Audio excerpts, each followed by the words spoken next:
ಇವತ್ತಿಗೆ ಸುಮಾರು 4500 ವರ್ಷಗಳ ಹಿಂದೆ ಈಜಿಪ್ಟ್ನಲ್ಲಿ ಎಂಥ ಅದ್ಭುತವನ್ನ ನಿರ್ಮಿಸ್ತಾರೆ ಅಂದ್ರೆ ಇವತ್ತಿನವರೆಗೆ ಜನರನ್ನ ಆಶ್ಚರ್ಯಪಡಿಸುತ್ತೆ. The great pyramid of Giza 147 metre ಎತ್ತರ ಇರೋ ಈ ಮಾನವ ನಿರ್ಮಿತ ಪಿರಮಿಡ್ ಸುಮಾರು 400 ವರ್ಷಗಳವರೆಗೆ ಪ್ರಪಂಚದ ಅತಿ ಎತ್ತರವಾದ ಪಿರಮಿಡ್ ಆಗಿತ್ತು. ಇದನ್ನ ನಿರ್ಮಿಸೋಕೆ ಎಷ್ಟು ದೊಡ್ಡ ದೊಡ್ಡ ಕಲ್ಲುಗಳನ್ನ ಉಪಯೋಗಿಸಿದ್ರು ಅಂದ್ರೆ ಈ ಪಿರಮಿಡ್ ನ ಒಟ್ಟು ತೂಕ 6 ಮಿಲಿಯನ್ ಟನ್ ಅಂತ ಹೇಳಲಾಗುತ್ತೆ. ದುಬೈನಲ್ಲಿರೋ ಬುರ್ಜ್ ಖಲೀಫಾನ ಪಿರಮಿಡ್ಗೆ ಹೋಲಿಸಿದ್ರೆ ಬುರ್ಜ್ ಖಲೀಫಾ ಕೂಡ ಬರೀ 5 ಲಕ್ಷ ಟನ್ ಇದೆ. ಇಂಟ್ರೆಸ್ಟಿಂಗ್ ವಿಷಯ ಏನಂದ್ರೆ ಆ ಕಾಲದಲ್ಲಿ ಯಾವುದೇ ಕ್ರೈನ್, ಬುಲ್ಡೋಜರ್ ಅಥವಾ ಯಾವುದೇ ಮಾಡರ್ನ್ ಟೆಕ್ನಾಲಜಿ ಇರಲಿಲ್ಲ. ಆದ್ರೂ ಕೂಡ ಈ ದೈತ್ಯಾಕಾರದ ಪಿರಮಿಡ್ ಅನ್ನ ನಿರ್ಮಿಸೋಕೆ ಹೇಗೆ ಸಾಧ್ಯ ಆಯಿತು? ನೀವು ಒಂದ್ಸರಿ ಯೋಚನೆ ಮಾಡಿ. 4500 ವರ್ಷಗಳವರೆಗೆ ಮಳೆ, ಗಾಳಿ, ಭೂಕಂಪ ಈ ಎಲ್ಲ ಪ್ರಕೃತಿ ವಿಕೋಪಗಳಿಗೆ ತಟ್ಕೊಂಡು ಪ್ರಪಂಚದಲ್ಲಿ ಯಾವುದೇ ಇಷ್ಟು ಹಳೆಯ ಕಟ್ಟಡ ಇಲ್ಲಿಯವರೆಗೆ ಸರ್ವೈವ್ ಮಾಡಿಲ್ಲ. ಆದ್ರೆ ಈ ಪಿರಮಿಡ್ ಮಾತ್ರ ಇಷ್ಟು ವರ್ಷಗಳವರೆಗೆ ಚಕ್ಕು ಚದುರದ ಹಾಗೆ ಉಳಿದುಕೊಳ್ಳೋಕೆ ಹೇಗೆ ಸಾಧ್ಯ? ಬನ್ನಿ ವೀಕ್ಷಕರೇ, ಇವತ್ತಿನ ವಿಡಿಯೋದಲ್ಲಿ ಇದರ ಹಿಂದಿನ ರಹಸ್ಯ ಏನು ಅಂತ ತಿಳಿದುಕೊಳ್ಳೋಣ. Built as gargantuan tombs of shining white limestone. ನಾವು ಇತಿಹಾಸದಲ್ಲಿ ಎಷ್ಟು ಹಿಂದೆ ಹೋಗ್ತೀವೋ ಈ ಪಿರಮಿಡ್ ಬಗ್ಗೆ ತಿಳಿದುಕೊಳ್ಳಕ್ಕೆ ಅಷ್ಟೇ ಕಷ್ಟ ಆಗುತ್ತೆ. ಅನುಮಾನಗಳ ಪ್ರಕಾರ the great pyramid of Giza 2560 BCEನಲ್ಲಿ ಫಾರೂಕ್ ಖುಫು ಅನ್ನೋ ರಾಜನ ಕಡೆಯಿಂದ ನಿರ್ಮಿಸಲಾಯಿತು. ಪ್ರಾಚೀನ ಈಜಿಪ್ಟ್ನಲ್ಲಿ ರಾಜ ಮಹಾರಾಜರುಗಳನ್ನ ಫಾರೂಸ್ ಅಂತ ಕರಿತಾ ಇದ್ರು. ವಿಶೇಷವಾಗಿ ಖುಫು ರಾಜನ ಬಗ್ಗೆ ಹೇಳೋದಾದ್ರೆ ಹೆಚ್ಚು ಮಾಹಿತಿ ಯಾರ ಹತ್ರನೂ ಇಲ್ಲ.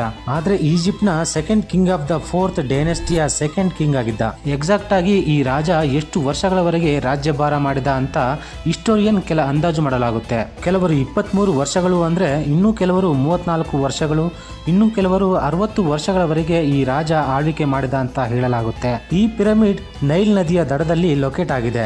ನೀವು ಈ ಫೋಟೋಸ್ ಮತ್ತು ವಿಡಿಯೋಸ್ಗಳಲ್ಲಿ ನೋಡಿದ್ರೆ ಗೊತ್ತಾಗುತ್ತೆ, ಬರೀ ಇದೊಂದೇ ಪಿರಮಿಡ್ ಅಲ್ಲ, ಇದೇ ತರ ಕಾಣುವ ಇನ್ನೂ 2 ಪಿರಮಿಡ್ಗಳಿದ್ದಾವೆ. ಸೇಮ್ ಜಾಗದಲ್ಲಿ ನಿರ್ಮಿಸಲಾಗಿದೆ. ಈ 3 ಪಿರಮಿಡ್ಗಳಲ್ಲಿ ಎಲ್ಲದಕ್ಕೂ ಹೆಚ್ಚು ಎತ್ತರ ಇರೋ pyramid the great pyramid of Giza. ಇದನ್ನ ಪಿರಮಿಡ್ ಆಫ್ ಖುಫು ಅಂತಾನೂ ಕರೀತಾರೆ. ಇದಕ್ಕಿಂತ ಸ್ವಲ್ಪ ಚಿಕ್ಕದು pyramid of Khafre, second largest of pyramid. ಇದನ್ನ ಖುಫುನ ಮಗ ಕಾಫ್ರೆ ನಿರ್ಮಿಸಿದ್ದಾನೆ ಅಂತ ಹೇಳಲಾಗುತ್ತೆ. ಇನ್ನು ಎಲ್ಲಕ್ಕಿಂತ ಚಿಕ್ಕ 3ನೇ ಪಿರಮಿಡ್ ಪಿರಮಿಡ್ ಆಫ್ ಮೆನ್ಕವ್ರೆ. ಇದನ್ನ ಕಾಫ್ರೆನ ಮಗ ನಿರ್ಮಿಸಿದ.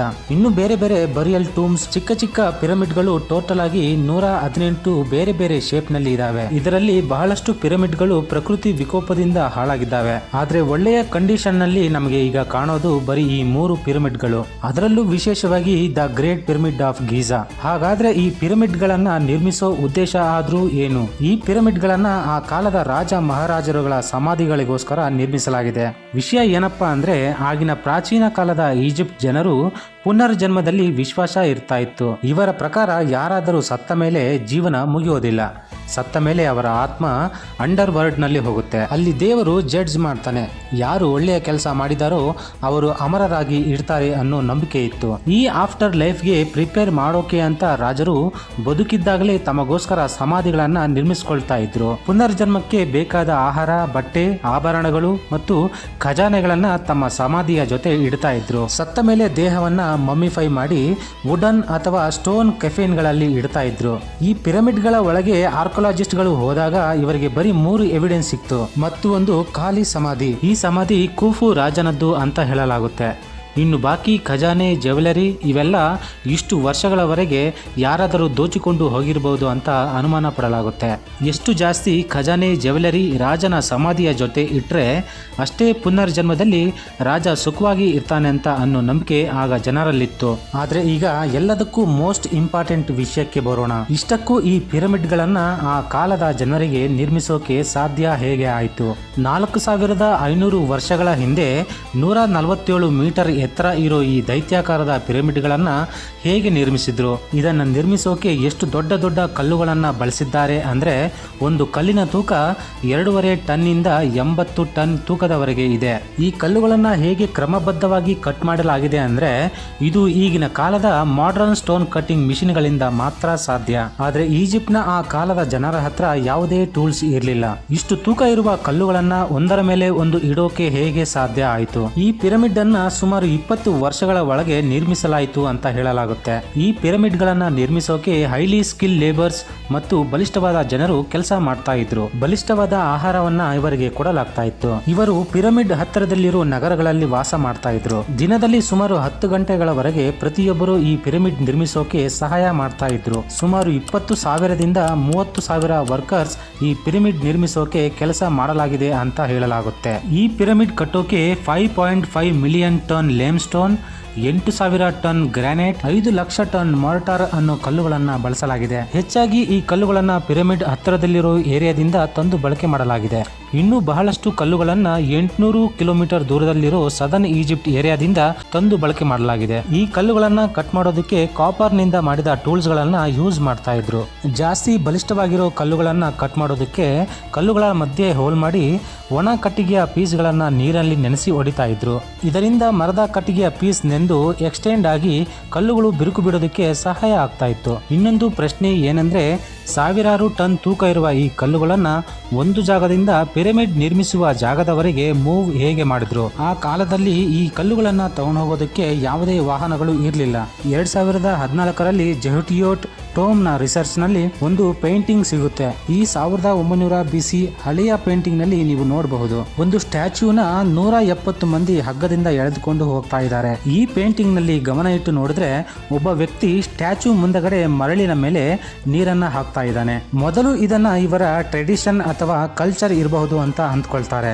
ನಂತರ ಗೊತ್ತಾಗುತ್ತೆ ಮರಳಿನ ಮೇಲೆ ನೀರು ಹಾಕೋದ್ರಿಂದ ವಸ್ತುವನ್ನ ಸ್ವಲ್ಪ ಮಟ್ಟಿಗೆ ಸುಲಭವಾಗಿ ಎಳೆದುಕೊಂಡು ಹೋಗೋದಕ್ಕೆ ಸಹಾಯ ಆಗುತ್ತೆ. ಹೇಗೋ ಕಷ್ಟಪಟ್ಟು ಕನ್ಸ್ಟ್ರಕ್ಷನ್ ಜಾಗಕ್ಕೆ ತಲುಪಿ ಆದ್ಮೇಲೆ ಇಷ್ಟು ದೊಡ್ಡದಾದ ಮತ್ತು ಬಹಳ ತೂಕವಿರುವ ಕಲ್ಲುಗಳನ್ನ ಒಂದರ ಮೇಲೊಂದು ಹೇಗೆ ಜೋಡಿಸಿದ್ರು ಅನ್ನೋದೇ ಒಂದು ದೊಡ್ಡ ಸವಾಲು. ಯಾಕಂದ್ರೆ ಪ್ರಾಚೀನ ಕಾಲದ ಈಜಿಪ್ಟ್ ನಲ್ಲಿ ಆಗ ಯಾವುದೇ ಮಿಷಿನ್ಗಳು ಅಥವಾ ಕ್ರೈನ್ಗಳು ಇರಲಿಲ್ಲ.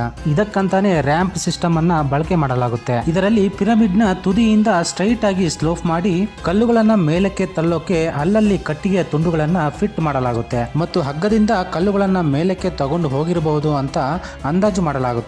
ಎಲ್ಲಕ್ಕಿಂತಲೂ ದೊಡ್ಡ ಆಶ್ಚರ್ಯ ಏನಪ್ಪಾ ಅಂದ್ರೆ ಇವರು ಕನ್ಸ್ಟ್ರಕ್ಷನ್ ಮಾಡಿರುವ ಸಮಯ.